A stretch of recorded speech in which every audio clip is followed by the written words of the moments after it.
Wednesday morning, everyone. Hey, this week we have been talking about the history of this country from the perspective that this is a great country. It has enjoyed God's blessing. And I'm proposing to you that the reason it has been a large portion of this country has been faithful to Him. And we live in a time where it's not the case, at least in terms of our leadership. And so today, yesterday we talked all the way through the founding of America. In the 1800s, it was quite a century, wasn't it? But it stayed dedicated to Him in so many ways. And God's hand was on it, even in the darkest of time. In the 1800s, what was the darkest of times? That's right. It was a civil war. And slavery obviously was a stain on America and kind of a blind spot, I feel, in a lot of the Christians of the early part of the country. But it was the Christians from Abraham Lincoln on back down who could not live with the fact that slavery existed in America. And both here and actually in Britain, both. The abolitionists were primarily Christians. And it's amazing that they stood up and we got rid of slavery. And the fact is that even during that darkest of time, the Civil War, I don't know if you know this, but during the Civil War, approximately 200,000 Union soldiers gave their lives to Christ. And during that same period of time, 150,000 Confederate troops did the same thing. Isn't that amazing? In the North, with the Union, D.L. Moody was one of the amazingly effective chaplains. And he recounts so many people coming to Christ.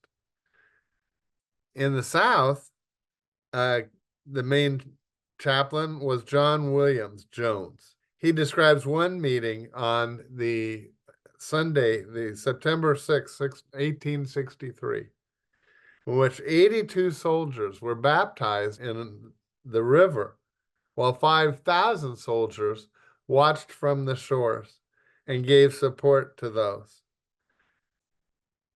People, as you can imagine, were very open. Those men were open to the good news of Jesus, and many, many responded and came to know Jesus during that time. It was the death of slavery. The 1900s, of course, and most of us lived in the last half of the 1900s, it was still a heavily Christian influenced country. It was the norm. And so our laws and standards reflected that. Prayer was very much accepted still in the schools. It was accepted. Most things, as you probably remember, were closed on Sundays. Why? Not because everybody were Christians, but it was still the Christian influence that the shopkeepers and the standards were that on Sunday, people go to church. And God favored that, and He blessed us for it.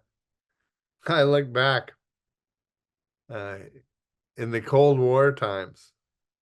We wanted to be known as a Christian country. Did you know that? You see, Russia, or the Soviet Union, had declared that they were an atheistic country and that atheism was the better way to go. that the state is everything, and that there is no higher power that they wanted to bow to. So in response to that, a couple of things happened that are still in our life today. In 1954, passed by Congress and signed by President Dwight D. Eisenhower, the phrase "under God" was added to our Pledge of Allegiance. We want to declare ourselves different from that atheistic regime. In 1956, under that Congress, but also signed by Dwight Eisenhower, the phrase "in God we trust" was added to our money. And so we still carry that around today. We wanted to be declared a Christian country. And I'm so excited that we did. When I said in 54, it was in the Pledge of Allegiance under God. That was significant. They both were significant. They both were significant. Why? They didn't prove that everyone is a Christian. But for whatever reason, I do believe that God's blessing has stayed upon it. And when you read, I've lately been reading through First and Second Chronicles.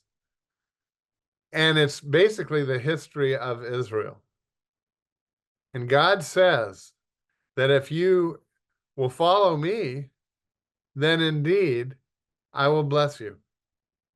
And if you don't follow me, I will not bless you. And of course, those kings, when you read through, one followed him, one did not. One followed him and one did not. And eventually that led to the Babylonian exile, where they were expelled from the Israelites were expelled from their land, their homeland. And it was only because, again, they repented and turned back that God restored them to their land. Well, we come to a passage that I want us to study for the next 2 days. And I totally believe this passage will be true for America today.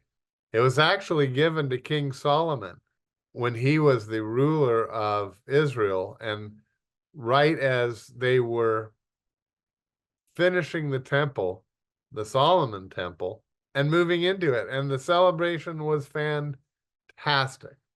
And in the midst of that, Solomon had a dream. And in that dream, God gave him several instructions.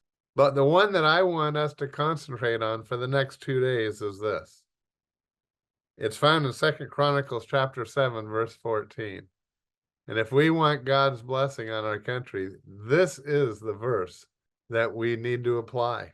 And God said to Solomon, "If my people who are called by my name will humble themselves and pray and seek my face and turn from their wicked ways, I will hear from heaven and I will forgive their sins." And here's the key. And God said, "I will restore their land." Would you like to see revival in America? Would you like to see the Christian influence here become strong once again? And as a country, we turn to God. It can be. Well, I'm going to look at 4 keys in the next 2 days. Please, please join us while we learn what we can do. It's as important as voting. See you tomorrow. Oh, come to the Father through Jesus the Son, and give